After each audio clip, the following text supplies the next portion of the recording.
అది ఎక్కడ ఉంది కదా website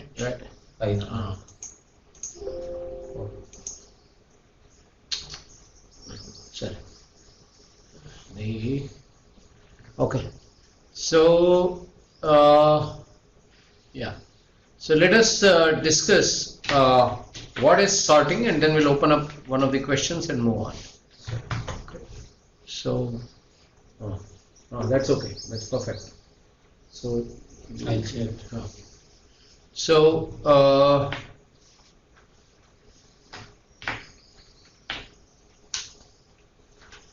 okay, we are discussing sorting. So today we will talk about one of the techniques of sorting called bubble sort. It is one of the most useless techniques for sorting, but it is good to start with it since it's the first sorting algorithm that you will do. But later you will know that this is not a very good sorting algorithm. It is very slow, and we'll today probably see why it is very slow. And then we will talk about better sorting algorithms which give better performance. Okay, so let's talk about what is bubble sort. First of all, what is sorting? So imagine you have an array of data, and you have, let's pick up some array, let's say 52, 75, 41, 32, 47, 85, and then 91, and let's say 25. Okay, so imagine that you have given an array of data. So there are about 8 items of data, a size of array 8, and you need to get it in a sorted order. Okay, so bubble sort is one such approach. Now, first of all, why would you want to get the data in sorted order? Well, the reason for getting data in sorted order, there are many reasons, so that searching becomes faster, and we'll later demonstrate how if you sort data, searching becomes faster. Now here, what is the problem of searching? Suppose I am looking for a data which is, let's say, happens to be, to my misfortune, at the end. So I am looking for 25, let's say, and that data happens to be at the end. So I'll have to go or walk through the entire array, comparing each element with with 25, seeing whether it is equal or not, and then saying whether it's equal, then it will come here. So normally in computer science, whenever we refer to a particular way of doing things or a particular algorithm, we always look at what is the worst case scenario.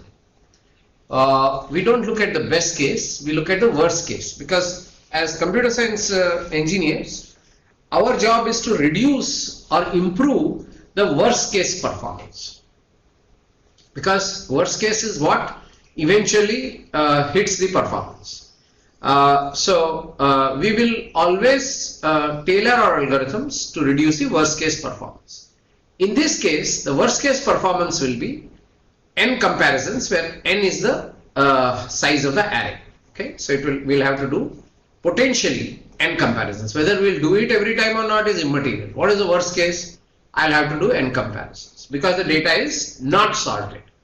If the data was sorted, and we'll show, we'll demonstrate this, that we will get a performance, if the data was sorted, the worst case performance would be not n comparisons, but log n comparisons. Okay, which is quite a massive improvement, if you will. Now, a lot of people who don't understand maths, who just go through college, don't understand the difference between n comparisons and log n comparisons. Okay, so I think some mention is important. I don't know whether I mentioned it to you, but I think I mentioned to the other batch, which is the NGIT batch. So the worst case performance is n comparisons. Here, if I sort data, data is sorted, of course the time taken to sort has to be factored in, that is separate. So we will talk about that time today at the end of today's session, or maybe later. So if the data is sorted, the worst case performance for searching, this is searching, the worst case performance for searching here will be n comparisons or log n comparisons. Now, why is this so important? So assuming that I have not discussed it, n comparison, if you take an array of 10 to the power of 9 elements, which is a billion elements, if you take an array of a billion elements, billion is 10 to the power 9, or you write 10 to the power 9 little differently to give a sense of what it is. So 10 to the power 9 can be written as 10 to the power 3 to the power of 3, which can be written as 1000 to the power of 3. Converting this into an approximate 10, this can be written as approximately, not exactly, equal to 1024 to the power of 3. 1024 is equal to 2 to the power of 10 to the power of 3, so which is 2 to the power of 30. So in case of if the data is not sorted, the searching time will be n comparisons, that is almost a billion comparisons or more than a billion comparisons if you take this. So that is a lot of time. Even if a billion comparison each comparison takes some unit of time, a billion of that time is a huge amount of time, and that is a very bad performance. On the other hand, as I told you, if the data is sorted, the amount of time taken to search, and why does it happen that way, we'll talk about it later. I'm just giving you why should we sort in the first place. If the data is sorted, the time taken to search using an intelligent algorithm can be reduced to a log n amount of time. And what is log of n? This is always log of n to the base 2. So log of n is, I have written it in 2 power notation, to 2 power 30 to the base 2 will give you 30. Now this is only to help you appreciate how much you get out of sorting. I am not yet putting in the time for sorting, but that is one time. But for every time when you search in the data, here the worst case performance, if the data is unsorted, the worst case performance is 10 power 9, and the worst case performance when the data is sorted, the amount of time taken to search, this is a searching time, is equal to log n, which is about 30 units of time. Where is 30 units of time and where is 10 power 9 units of time? Where is a billion units of time and where is 30 units of time? Even the most stupid among you will agree that log n to the base 2 for this kind of n, which is 10 power 9 or something, a billion units, which is not unimaginable today in the era of big data, is far smaller than n. Okay, if I think if n is equal to, let's say, 10 to the power of 9 or 1 billion, even otherwise also it's smaller, but this is really makes it out our case for sorting data. Okay, now sorting is generally a one-time activity unless the data changes. So we are going to pretend that the data is more or less not changing, and once the data is there, sorting will be done once, but searching will be done often. So there is something called amortization, which we'll talk about later. Right now, if you're able to appreciate the reason for sorting, I am fine. So if I don't sort it, my search time will be maximum 10 to the power of 9 units of time. If I sort the data, then my time taken will be log n units of time, which is almost 30, or which is 30 if you take 10 power 9, and 30 I am sure is much smaller than 10 power 9. Okay, so this is just to build a case why we want to sort data. Now we'll talk about how should we go about doing sorting, and we'll talk specifically of an algorithm called bubble sort. Okay, so I'm going to use a PPT, a kind of a little bit of animation, to demonstrate to you how bubble sort works, and then we are going to write it programmatically and you are going to see how it works. Okay, so let's let's pick up this PPT and yeah, just a minute. So we'll just pick up this PPT of bubble sort, and it's just some random PPT which we just picked up right from on the net. So we are going to walk through this one by one, okay, and try to do the bubble sort. Okay, so we go through it. So okay, so you will have to better. So sorting takes an unordered collection. So he is taking. So just let's walk through the PPT. By the end of this PPT, hopefully you will understand at least a rough idea how bubble sorting works. So here we have data which is unsorted. This is the data which is unsorted. And after the data is sorted, that is in ascending order, we are default assuming that the data has to be sorted in an ascending order. When it is sorted in an ascending order, it's going to look like this. This is how the data is going to look, which is obvious. So let's see how bubble sort takes you from here to there. Okay, let's move on. So how does bubble sort start? Okay, what is the basic philosophy of bubble sort is to traverse the collection of elements, that is traverse this array, move from front to the back, that is it will go from here to here. Of course, here it's starting at 1. Normally we start our arrays at 0, but doesn't matter. The idea is same. Bubble the largest value to the end using pairwise comparison. What happens is, as you will observe when we do bubble sort, the argument is very simple. See, we want the ascending order sort. So simple thing is, the lesser order value should precede the higher order value.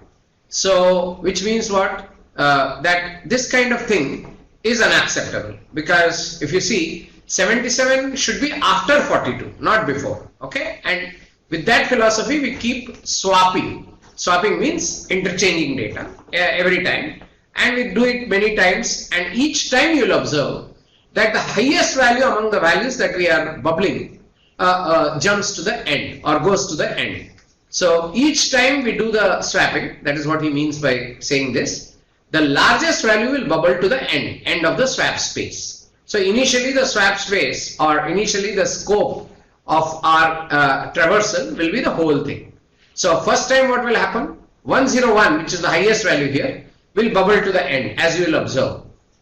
And then the next value will bubble to this position, and then the next value will position to the appropriate thing. You will see what it means. It's easier to show you with an example and see how it works than talk about it. Okay, so let's move on, and okay, we'll rub this off.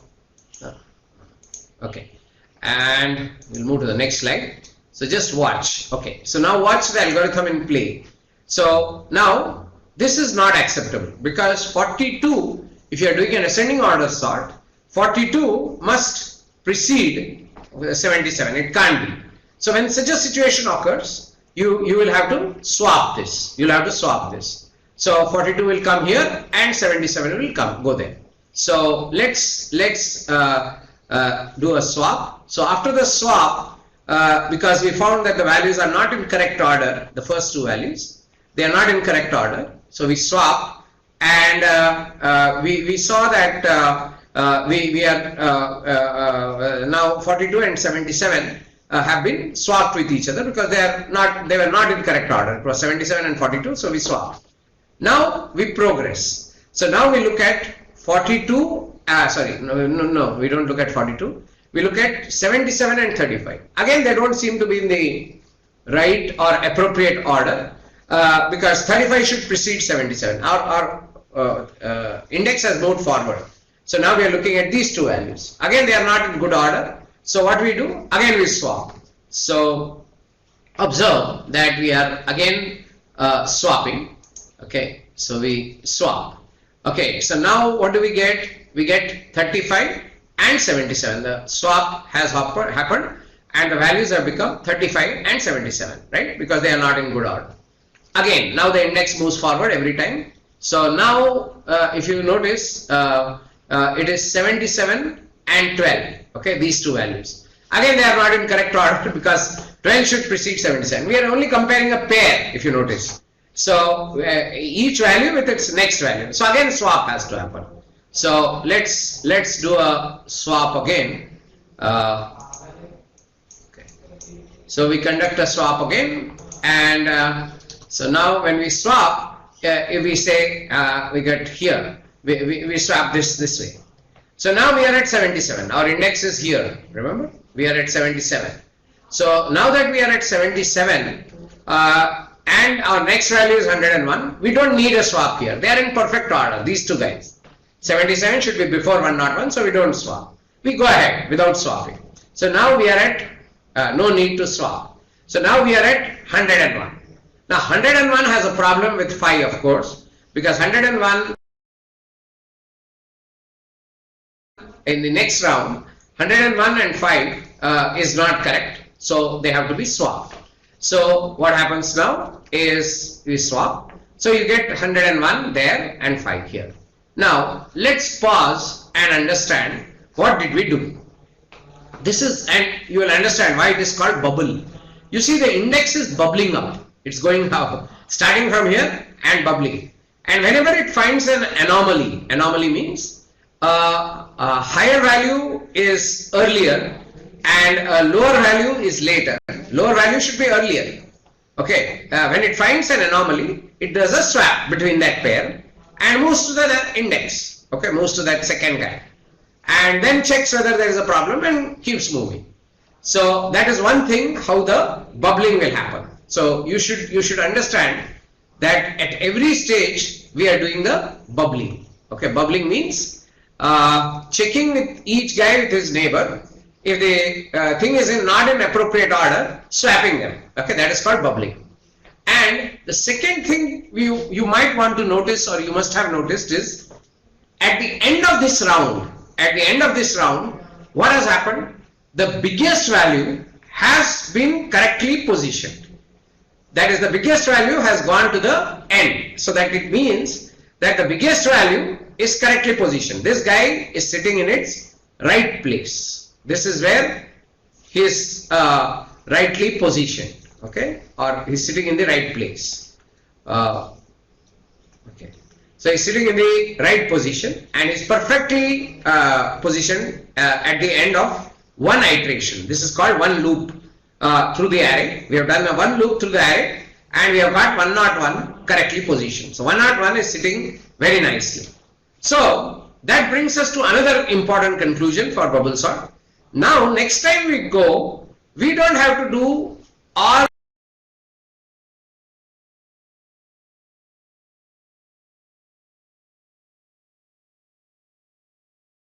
the way up to 6.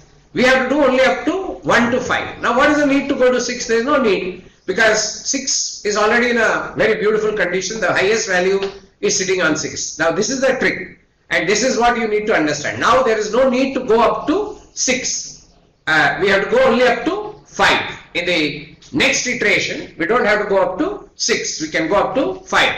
Okay, so I hope you understand what is going to happen here. So now we follow the same step. Now we loop again. This is a nested for loop. So we loop again, and now we have to go only up to 5 values. So it has reduced. So our scope has shrunk by 1 every time. It shrinks by 1 every time.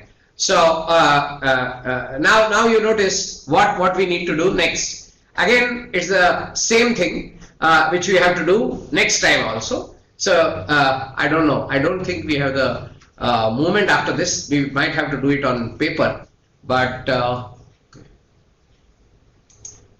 no, remove that and then. Okay, so let's move to the next slide. 101 is correctly placed. That is the point they are making, which is correct. So now you need to do, you need to only go from 1 to 5. Okay, you don't need to go to 6 at all. This is very important to remember. Okay, now let's see the next slide, whether it helps us take our journey further, or we have to take a detour. Now they are going to directly to code, which we don't want to do. Okay, we'll go to the code in a moment. Okay, no, next. Now we will just see what happens. We'll do ourselves. what happens manually after the next iteration. For the first iteration, we are all clear what happened. Okay. So in the next iteration, let's figure it out on our own. What happens here? 42, 35. Okay. So what will happen? Because this is not in right order, there will be a swap. So this will happen 35, 42. Okay. Then 42, 12 will also not be in correct order. So now it will compare with 42 and 12. It is not in correct order. So 40 to 12, because it's not in correct order, it will again be swapped. This will become 42. Okay. 42, 77 is in correct order. So this will be 35, 12, 42, 77. 77, 42 is in correct order because it has been swapped. 12 has come here and 42 has gone there. First time 35 and 42 were swapped. So it happened 35, 42. Then 42 was compared with 12 and again it swapped. It became 12 and 42.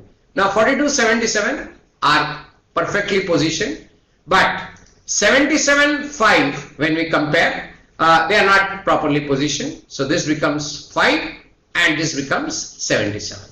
And we have reached the end of the loop. Remember, we have to go only up to here. So we have reached the end of the loop for the second iteration. This was the first iteration. We got 101 very properly positioned at the end of the first iteration. At the end of the second iteration, which is this, what did we get? We got the array as 35, 12, 42, 5, 77. So that is how we got the array. Now you will notice that at the end of the second iteration, these two guys are ideally positioned. Okay. Only problem is with these guys. Okay. So these two are perfectly positioned. So in the next iteration, I should not go up to 5. Now I should go up to only 4. I should go only up to 4. There is no need to go to 5 because this position 5, because that we have finished already. The last will guide in the scope will automatically get positioned correctly. So I don't need to go there. Now let's look at 1 to 4 and see whether we need what we need to do. Again 35, 12 have to be swapped. So we'll have 12, 35. Okay, because they are not in right order. 35, 42 are in perfect order. So we can go ahead. 42, 5 are not in correct order because this guy is bigger than this. The smaller guy should be earlier. So we say 5 and 42, right? So now we have, if you notice, last three guys are in perfect order, perfect positions. So next time we have to reduce our scope to only first 3 elements. Now let's do with the first 3 elements. What happens now? 12, 35. Now they are in perfect order, right? They are in good order because this is lesser than this. 35, 5 are not in good order. So this becomes 12, 5, 35, right? Now these guys are in correct order. This guy, so from here, everything is in perfect order, okay? So now how many times did you go through so far? 1, 2, 3, 4. So many times you have gone through, 4 times.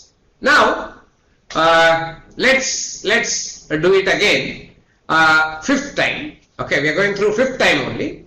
At the end of the 5th time, what will happen? This is not in good order, so this becomes 5 and 12, and I will only have to go up to these points because after that it is sorted. So this 5, 12, that's it.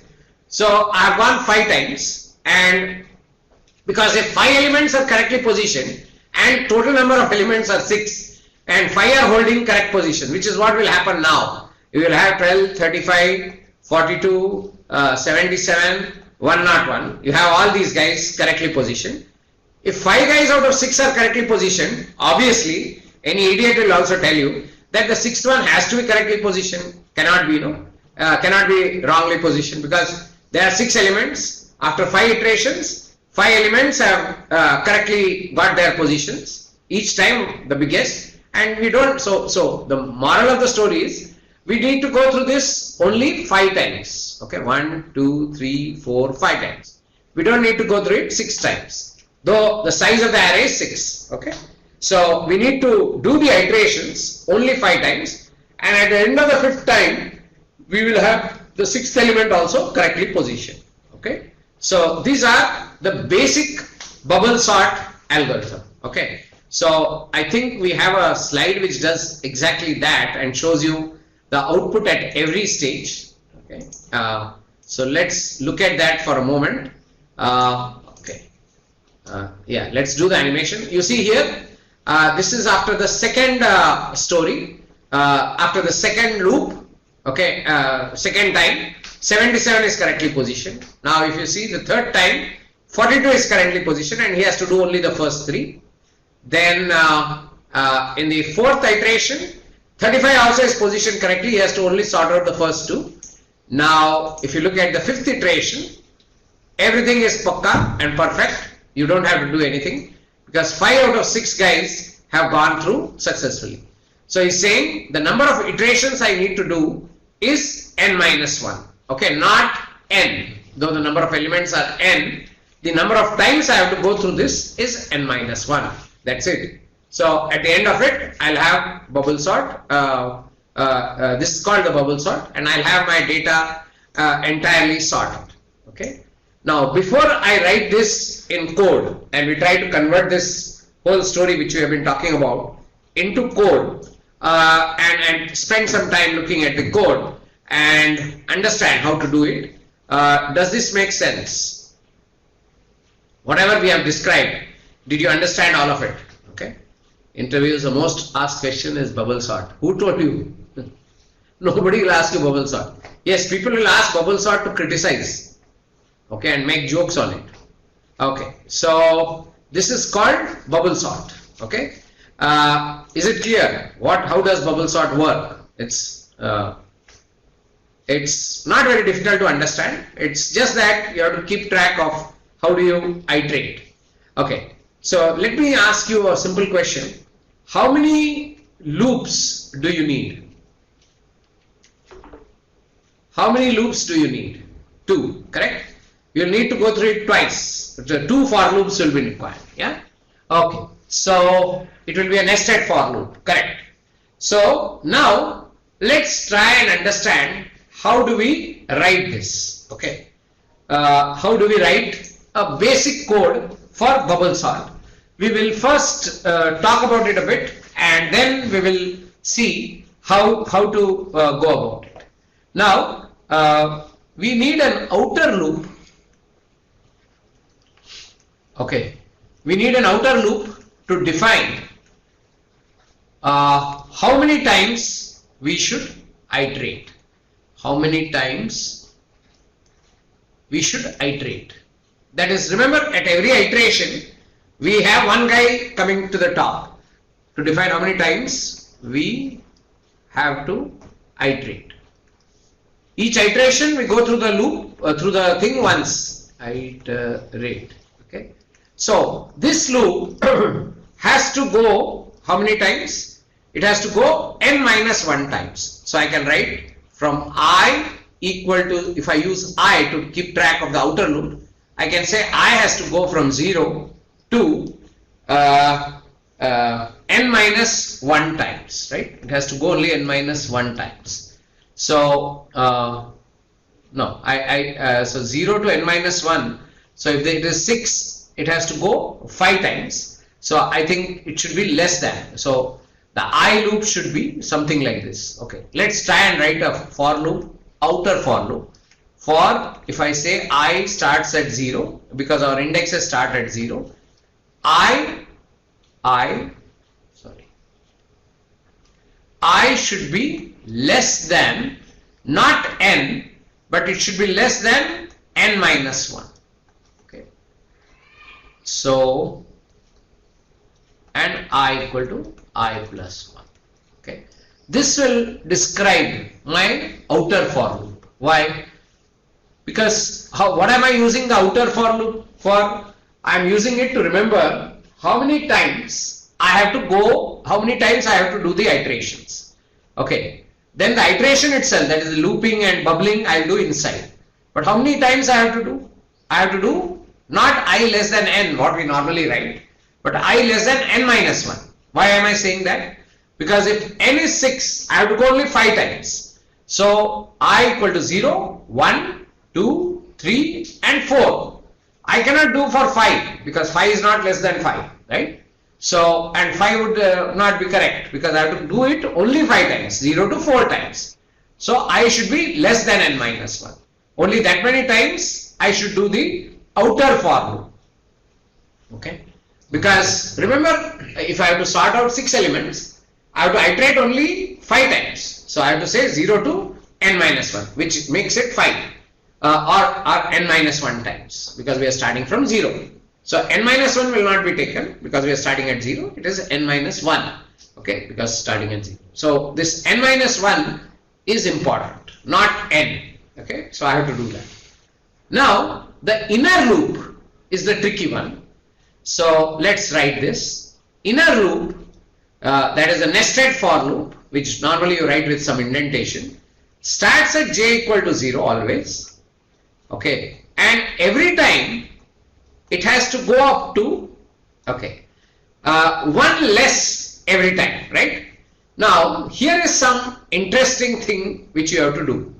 Now, just understand, every time you go through the inner loop, which actually does the bubbling, how many times do you have to go?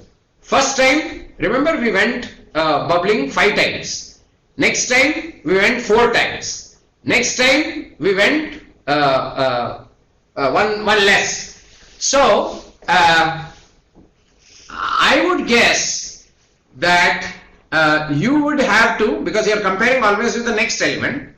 So, I guess you would have to go up to, because as I is growing, first time you will also go 5 times, right? Next time you will go 4 times only. Okay, the bubbling, the action, the bubble loop, that is the comparison. So, if you have 6 elements, let me try and illustrate. 1, 2, 3, 4, 5 and 6. So, first time I am looking at the inner loop. First time, how many comparisons you have to do? 1, 2, 3, 4, 5. You have to do 5 comparisons. Next times, how many comparisons do you have to do? You have to do only 4. So first time you will do it j n minus 1 because you have to do it 5 times first time. So it will go 5 times. Okay, and j next time you can't write always j n minus 1. This is wrong, right? Because this will always do 5 times. I don't want it to every time do 5 times. For each iteration it will do 5 times. Because remember, the inner loop is actually doing the comparison and then doing the swap or all that. Outer loop is only deciding how many times we should run this whole thing again and again, right?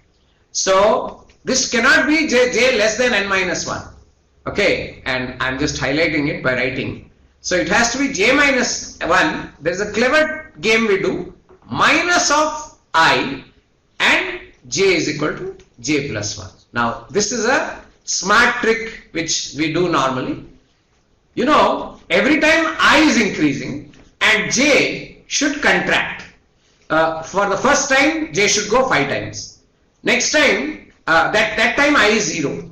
Okay, so this will go 5 times. Okay, I is 0, j is less than n minus 1, 0 to 5, that is 0 to 4, it will go 5 times.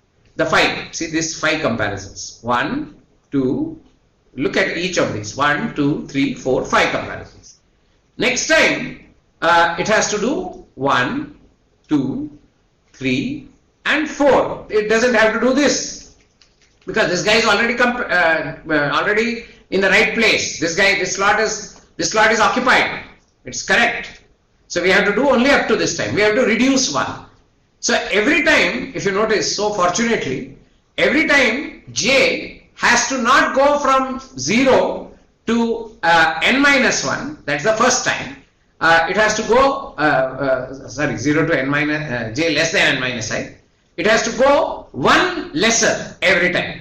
So I can use this I, which is increasing every time, to do this rather than creating another variable and incrementing it and all that. I can use this I intelligently here because this I is increasing by 1 every time. So I am subtracting that I from this j and deciding that every time I have to do the clever thing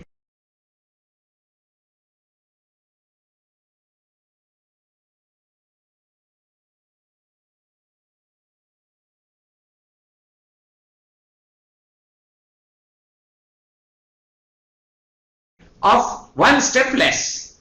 So you can understand as I increases, the number of times this J inner loop is going to run, which is actually going to do the comparison. I'll come to what it has to do. It has to compare and do swap if necessary. So it has to do every time one step less. Okay, if it has to do one step less, then it has to become smarter. So it is using this I to reduce its scope. I is increasing, J is the length to which J is going is reducing every time. Okay, and what do I do inside the inner for loop? What do I have to do? I have to compare each element. If the array is called A, if A of J, okay, is greater than A of J plus 1. That is the anomaly condition, right? If A of J is greater than A of J plus 1, then I have a problem, right? Because that means it's not in the appropriate order. In the ascending order sequence, AJ should be less than. Here we are assuming all elements are unique. Okay, there is no common element, there is no duplicate element. So we'll simplify our logic by doing that. So if A of J is greater than A of J plus 1, something needs to be done. That is, swapping has to be done. Otherwise, it doesn't have to be done. If AJ is greater than AJ plus 1, then only swapping is required, right? Otherwise, swapping is not required, because then if AJ is less than AJ plus 1, that is the next element, we don't have to do anything. We don't have to do swapping. So this code, we'll write this code in more detailed terms. This code has to be run so many times. J n minus 1 minus I times. I hope some of you at least will understand why I have used this minus I, because see, the number of comparisons every time in the inner loop will shrink, right? Because at every end of every iteration, one guy is going to be correctly positioned. So I don't have to go all the way there. I have to shrink it. Next time I'll use some other color, let's say blue. So next time I will do only this. I will not even have to do this. So J scope, J's range will have to shrink further. That is, J will go from 0 to n minus 1 minus I. So this will automatically take care, because next time the I will be 2. So I don't have to go up to that point. So I will shrink my range of J by using this I, which is increasing, and so I will reduce the range of J only up to this value. So rest of it is of course swapping. Okay. Now, if this insight is clear, then we'll talk about swapping. Have you understood why we need two for loops and what is the purpose of each for loop? If you understood that, then we are in great shape, because then you will understand how we design these kind of algorithms to work for us. So why is this n minus 1? Because we only have to do it 5 times, not 6. And why is this every time shrinking by 1? Every time it is reducing as I is increasing.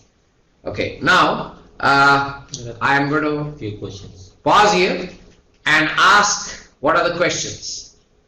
Okay, now this is all the yes, as I is already okay. No, let's start at the back. No, these are the questions. As I is already less than n minus 1 every time. Yes, we can do I minus. There are many ways to do it. Yeah. Okay, come down. Understood. So we can do I minus minus and then do J less than I. Oh, you will have to use another variable in that case, because I is increasing every time. We have to count, no? Okay, and compare it. Or you can set I to a higher value and then come back. Okay, I think most of you seem to be getting it. Okay, come down. First one is for loop for, seeing the numbers. I don't know what you meant there. We used first iteration for 101. Yes. Then no, it doesn't become n iterations. It becomes n minus 1 iterations. Okay. Now, if you don't reduce the value of J, then you are unnecessarily doing something which you shouldn't be doing. Okay. Can we do I minus minus and J less than I? Yeah, perhaps you could do that. Okay, but this is a lot simpler. Okay, we need three loops. One is for reading numbers. No, just ignore that loop. That is not called a nested loop. Reading is a separate loop. Ignore that. The algorithm itself doesn't need you to, it just starts when you have read the array. Okay. Y is not less than or equal to. No, it is just less than. Okay. Because we want to do only up to, imagine you have 5. So if you say less than or equal to, it will go up to 5, which we don't have. Because we have to do only up to, because the next element is j plus 1. Remember, we are looking at the next element. So we have to go up to less than or equal to n minus 1. Okay. We are using nested loop. Okay. Okay, here was a question. Okay. We will, here, why are you going up to n minus 1? Only. See, because we are always looking at the next element. So we won't go up to n minus 1, not less than or equal to n minus 1. Okay. Because we are looking at the next element already. So if you go up to n minus 1, just remember what will happen. If you go to n minus 1, this will be, imagine at the last, this will be n minus 1 and this will be n. Will a of n work? A of n, always elements are from 0 to n minus 1, correct? So a of n cannot work. If I allow it to go to, somebody was just saying if I put less than or equal to, it is dangerous, it won't work. It's a big error. Because at n minus 1, I am already comparing with the next element. Because I am comparing with the next element, I have to go only up to n minus 1, not less than or equal to. Okay. Because if I go up to there, then imagine at the last element, I will be accessing a of n. If j is n minus 1, and then j plus 1 will be n. N is not there. The last index is n minus 1. So you have to say j less than n minus 1. Because see, in the body of the logic, we are looking at its next element. So we should go up to only here and look at the next element. From here, if you try to go, there is no next guy, right? You won't go up to here. In this loop, you'll go only up to here. Here. This guy will look at his next guy. That's why I drew it like this. This guy will look at his next guy. So it has to go only 5 times, not 6 times, though there are 6 elements. So that is why it is j less than n minus 1, not less than or equal to. Less than or equal to will be dangerous. Okay. There are few questions. Okay. So let's see if there are some more questions. Yeah.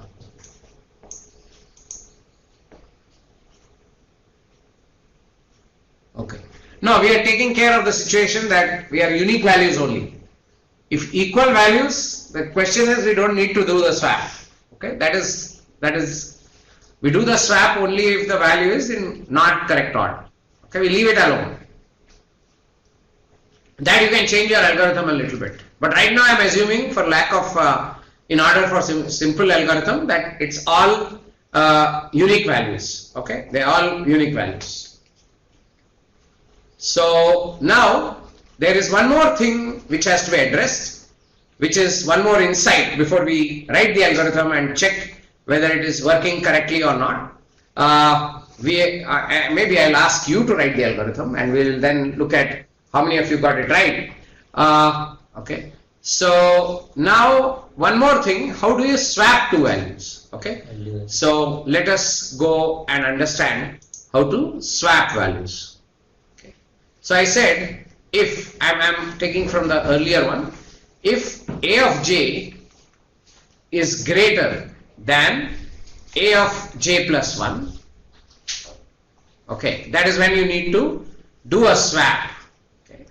Then how do you do a swap? Now I'll tell you how stupid people do a swap and then how smart people do a swap. So tentatively, let's assume a of j is 20 and this is 50. So that's why a swap is required.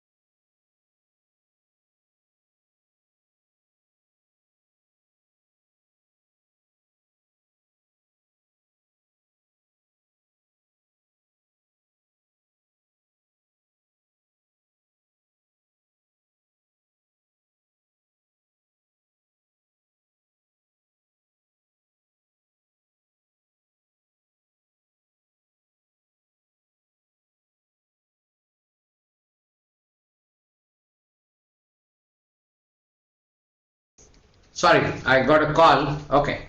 Now, okay, how do you do a stupid swap? Okay, this is called a stupid swap first. AJ plus 1 is equal to AJ and AJ is equal to AJ plus 1. Okay. This is what is called a stupid swap. Because what will happen? AJ plus 1. Just imagine these are the values before. AJ plus 1 is equal to AJ. So AJ plus 1 will become 20, right? This will become 20 because AJ is 20. AJ plus 1 after this line will become 20. Then this 20, which is AJ plus 1, will be moved to 20. Will be moved to AJ, which is useless because at the end of it, what will happen? AJ and AJ plus 1 will both have the value 20 because this is a stupid swap. This is not how you swap. What is happening is the value which you assign, to which you assign, that old value of that should be preserved. So how will you do this correctly? So I hope most of you understood that this would be wrong. The correct way to do it is use a temporary variable, integer t, some kind of temporary variable, in which before you can assign this AJ plus 1 is equal to AJ, remember this destroys the value of AJ plus 1, right? So you have to preserve that value in AJ plus 1. Did you make the mic ready?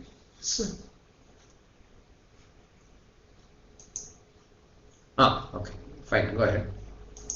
Okay, so you will say t is equal to AJ plus 1, okay, and then you will say AJ plus 1 is equal to AJ, okay, t is equal to AJ plus 1, AJ plus 1 is equal to AJ, because you preserve the old value of AJ plus 1 in t, then destroy that value by moving the value from AJ to AJ plus 1, then AJ should take the old value which was sitting in AJ plus 1, which you preserved in t, so you give t. This is how a simple swap has to be conducted, okay, this is called swapping. So and this has to be done conditional to bad positioning, conditional to this. If AJ is greater than AJ plus 1, then only you need to swap, otherwise you don't need to swap, okay. So please keep this in mind when you do the swapping, okay. So given that, I think we are in now good shape. So we'll open up a practice lab, and so you have to do now, write a bubble sort, and please write it on your own. Now let me describe what all you have to do. You have to read in an array of, let's say, 6 numbers. So you have to read in, there are many other ways of doing it. So you have to read in an array of 6 numbers first. After you read in an array of 6 numbers, you know how to do that. Then you have to use this code that we just talked about. I just wrote the pseudocode for it without cheating, without going to the net and picking up some code from there. I want to see array A only, and I want to see I and J, and I want to see similar kind of algorithm that I talked about, and let's see whether you are able to write it. Please don't cheat it from anywhere. That's why I'm saying array should be A, temporary variable to swap should be T, and the I and J should be used the way we discussed. So please write it that way, and once you are done, let us know. Meanwhile, we are just enabling Practice lab 10, sir. package 10. Okay, practice lab 10 has been already started, so you can write it in practice lab 10. Okay, we already started practice lab 10, so take up practice lab 10 and do it. Okay, so I'll give you about 10-15 minutes to do it, and then we'll discuss it together. You know how to do, how the bubble sort has worked. Sir, they are asking about swapping logic. No, I told you which swapping method. There are many methods. Yeah, that will also work, but use our method, which is standard. Okay. There are 1,000 methods of doing swapping. What we have just discussed is a plain simple. Please use that method. There are so many different commutations and all which can be done. Okay.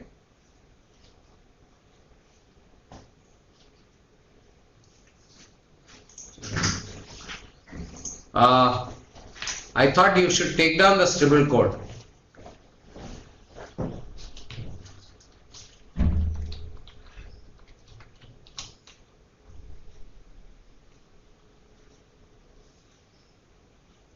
Start writing, you will get it. Outer loop, how many times should you run? No, I think you should write only 6 elements. Yeah, 6 elements. Don't ask user for number of elements. Assume it is 6. Only ask for 6 elements from the user and sort it. Okay. That will reduce your effort.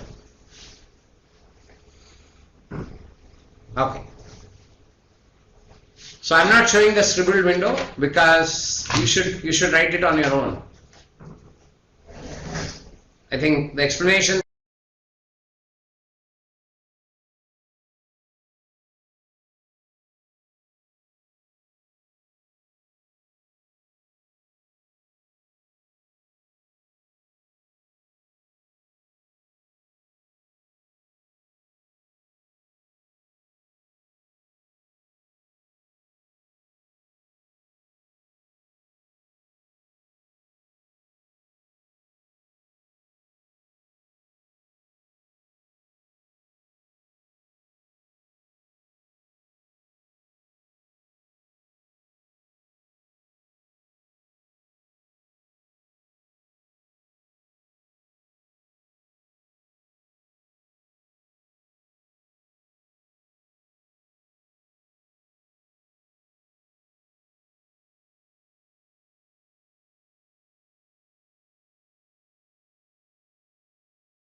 okay.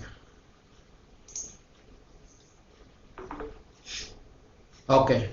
So we'll give 5, 15, 14, 17, 3 and 11. Okay. And it comes out correctly in the ascending order. That means the bubble sort or whatever sort we had written is working. Okay. Okay. So let's look at one more.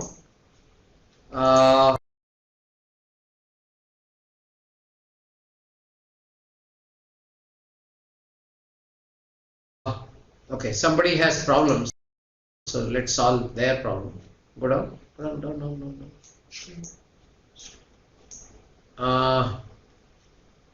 Huzaif Ahmad. So for n elements you can check it. No, we don't want n, we want 5, 6. Okay. Vijay Vargi.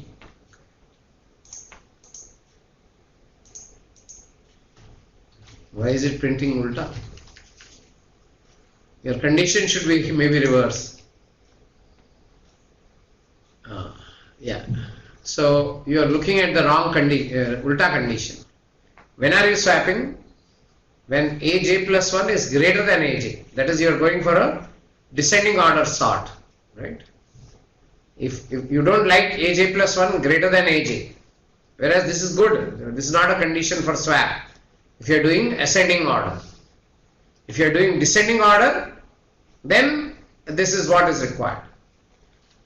Then see, in descending order, aj, if you are doing descending order, aj should be greater than aj plus 1, and if it is not, you are sorting to get the data in descending order. But for ascending order, this should be aj less than aj plus 1. Then you sort. Then you are in a wrong order. No, aj is greater than aj plus 1. Okay, this should be aj greater than aj plus 1. When do you swap? When you find an anomaly. Anomaly means something strange or something different, something which needs to be corrected. This is what needs to be corrected, not this condition. If aj is greater than aj plus 1, right, then we have an anomaly in ascending order sort. Okay, I think you understood. I hope you understood. Okay. Yeah. So let's move on.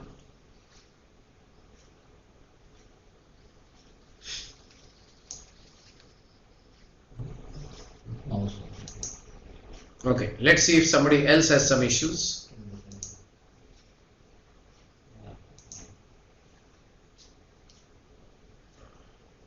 Okay. Your Srija is getting segmentation fault. Okay. Srija. Okay, we'll look at one or two and not all.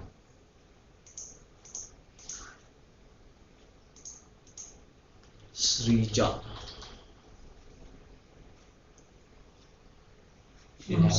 No, is there one more? There will be one more. Yeah. Srija. Refresh. No, there are so many. Refresh. Sri, right? Full name, no?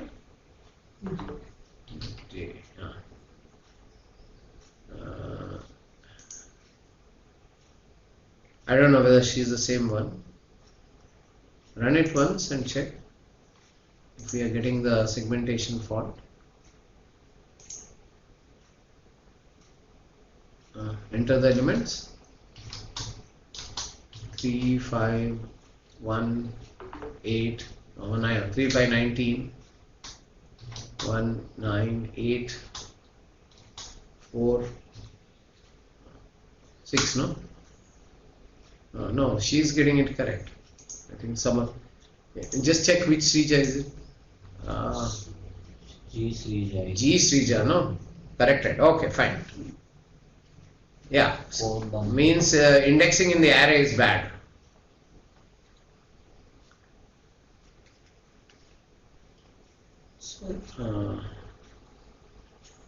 Sai Devash. Okay, we'll check. Sai Devash.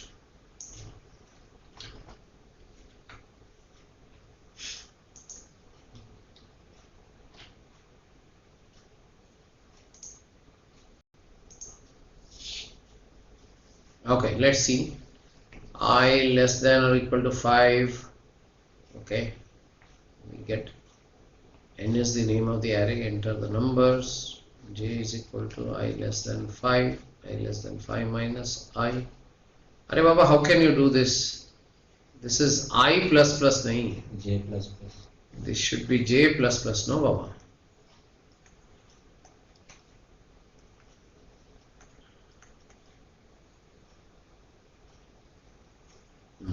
If this is normally you swap. Okay, so that's the error.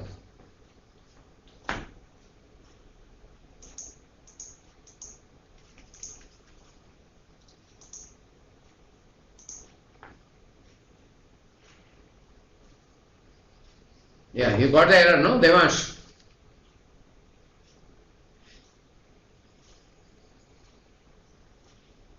Acha, we'll check one more. Kalyan. Okay, Kalyan. Shivana Dhuni. I think Kalyan is okay.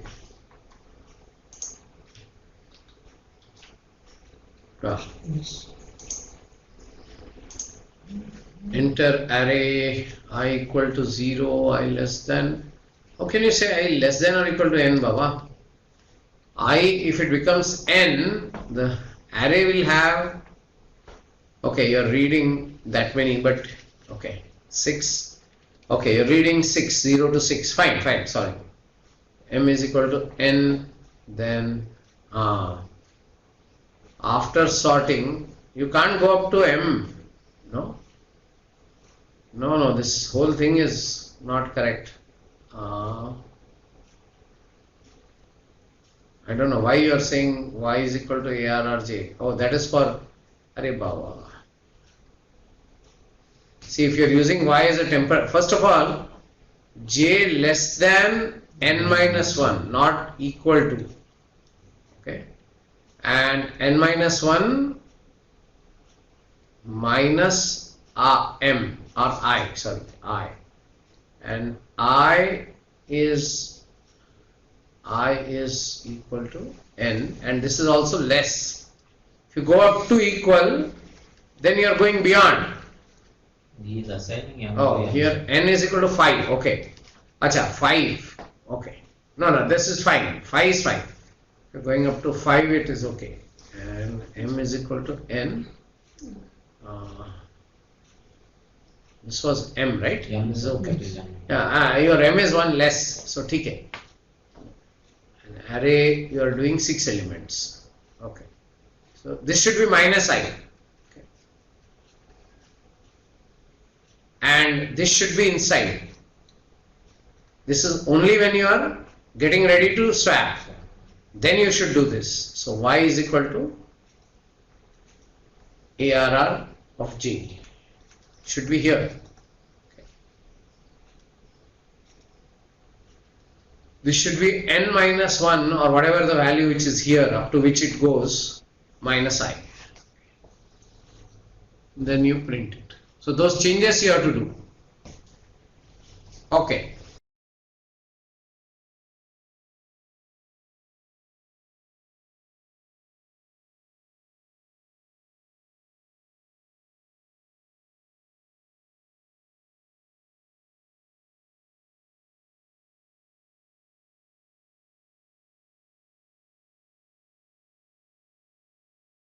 I think we have reached 11 today and we have finished bubble sort. So there is one more, we have time till 11:30. 11:25. 11:25. Okay. 11:20 first year, no? 11:20. Yeah. So first year is 11:20. 20. Okay, we have 20 more minutes.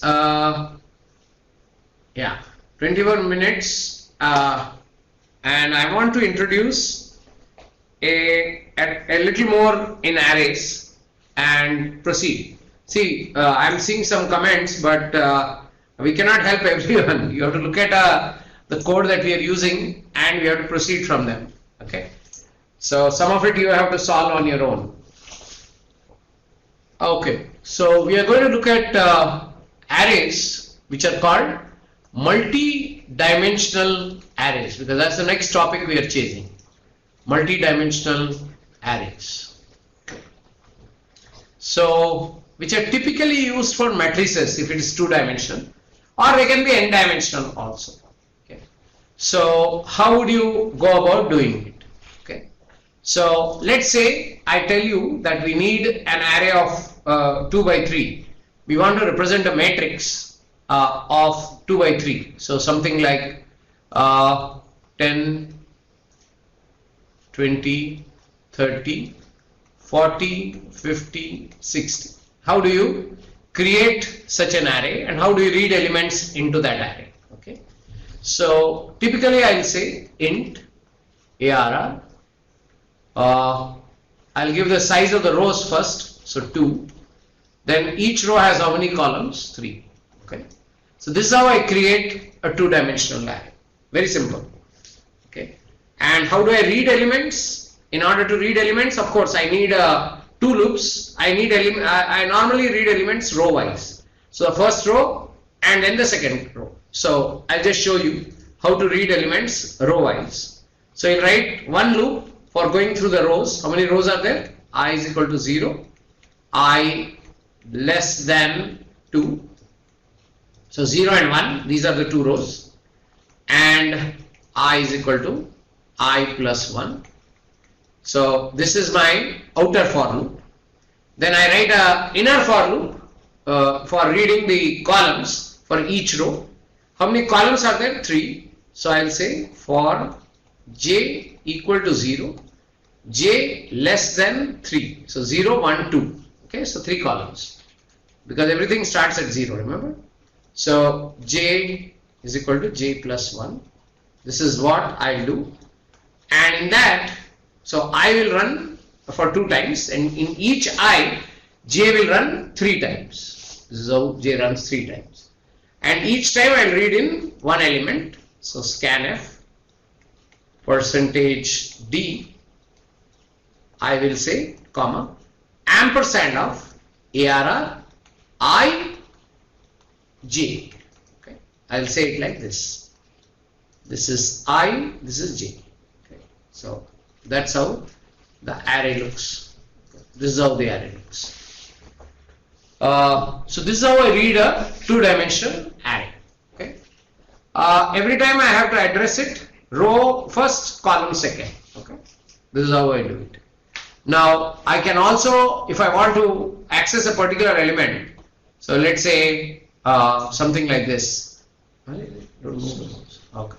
So suppose I want to say k is equal to ARR of 1, 2. What will this do? It will, okay, in this case, what will be k? ARR of 1 means second row. This is the first row, this is the second row. This is the 0th row, this is the first row. So it's going to this row. Which column? 0, 1, 2, this column. So this is 60. So this will make k equal to 60.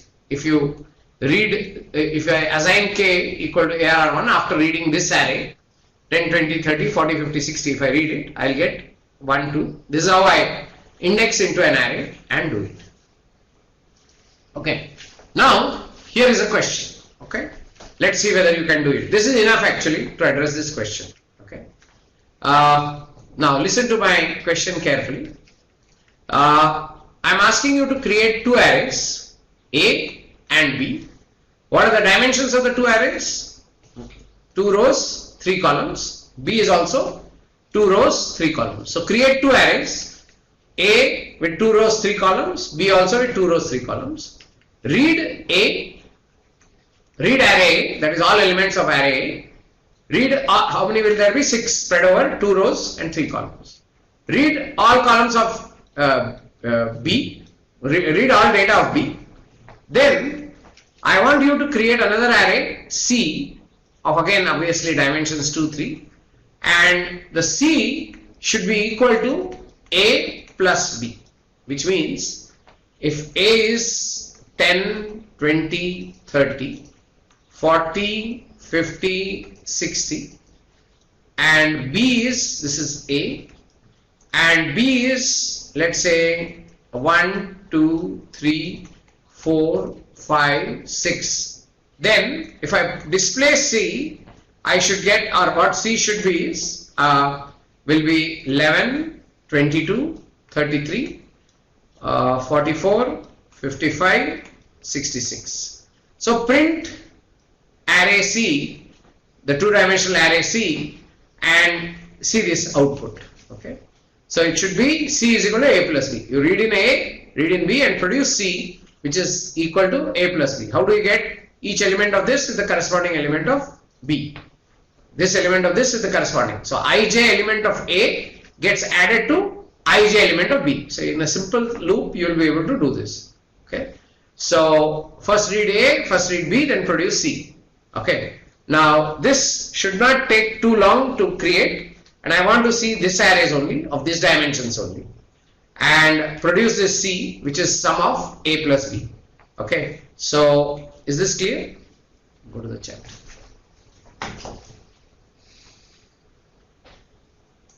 Okay, I will show you how to create.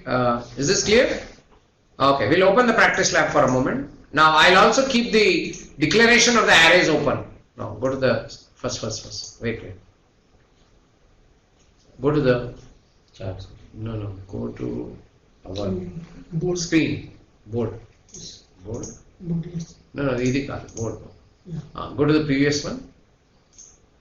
Just keep this open so that they get something, And I'll start the program. and then we'll start. Which practice lab? 11 so program. Okay, practice lab 11 is what you need to do. Okay, we just started it, so please do it in practice lab 11.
Okay, looks like quite a few people have done. So let's see a few. Just pick somebody who did it first. Shan- From here on. Shan- Shanmukh Rana Pratap. Okay. Let's see one or two. That's it. I think we have only time to look at one or two, just so that others who are struggling can take inspiration and finish.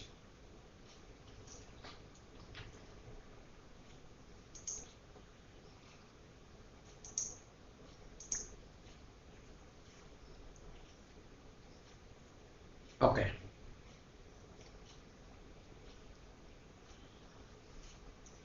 So we have entered the elements of matrix A.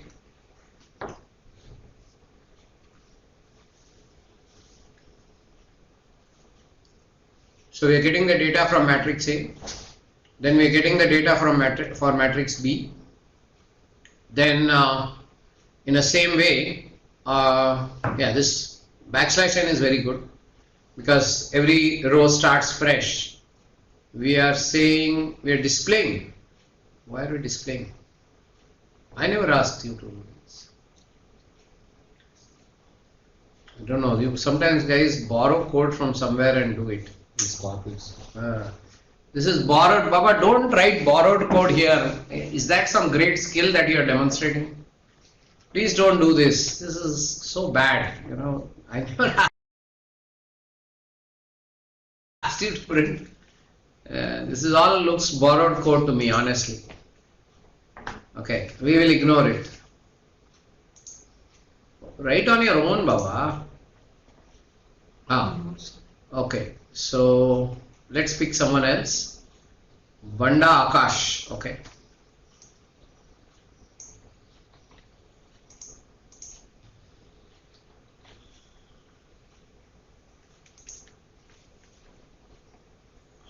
Okay.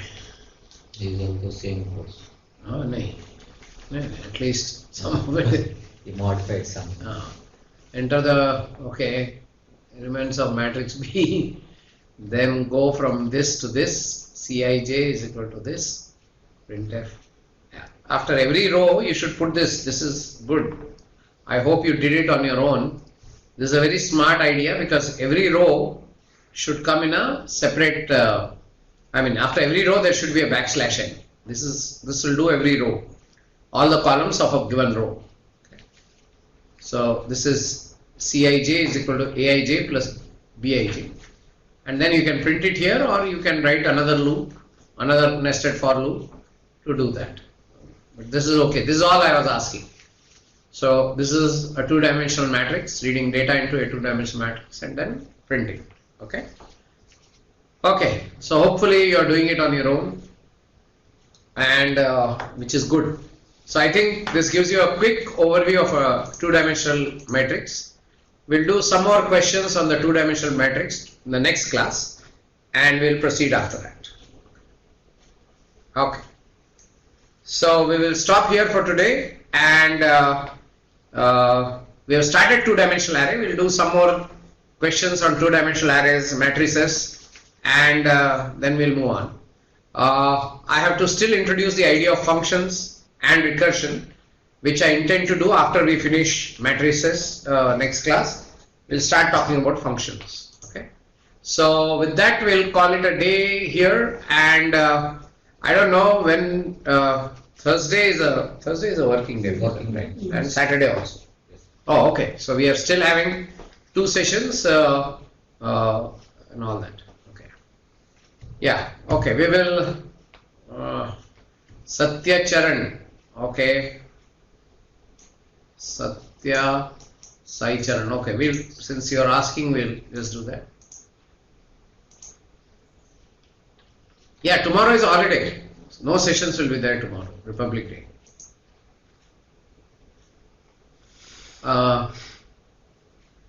Array 2, 2, 3, array 2, 3. Enter elements in the array, looks okay. ARR2, okay. ARR3, Okay.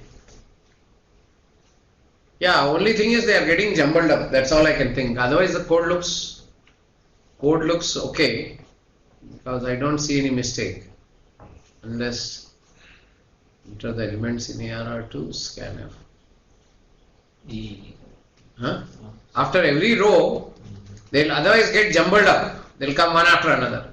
So you give a space, and after every row, print a \n. This will be a row, right? Otherwise, you'll just get a series of numbers which you won't make sense of. Okay. I think he wrote his own. So after this, put a printf.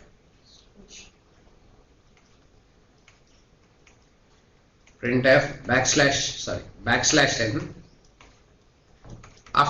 after the inner for loop, after the completion of the inner for loop, so that you don't get, and after %d put a space please, so that the values get separated out. Okay, otherwise it looks okay to me.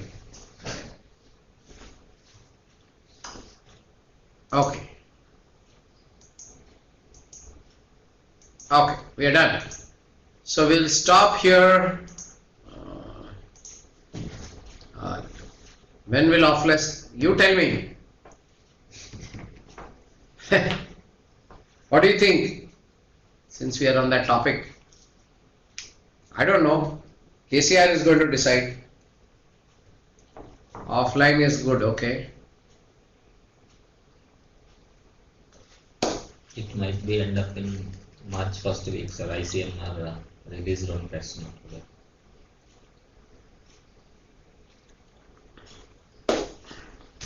Okay, let's see. Once the government announces, then we'll know. Yeah. Okay. We have not got any announcement yet. Yeah. Let's see. Let's hope. 5th Feb, is it? Okay. Okay. Let's see. Okay, we'll stop.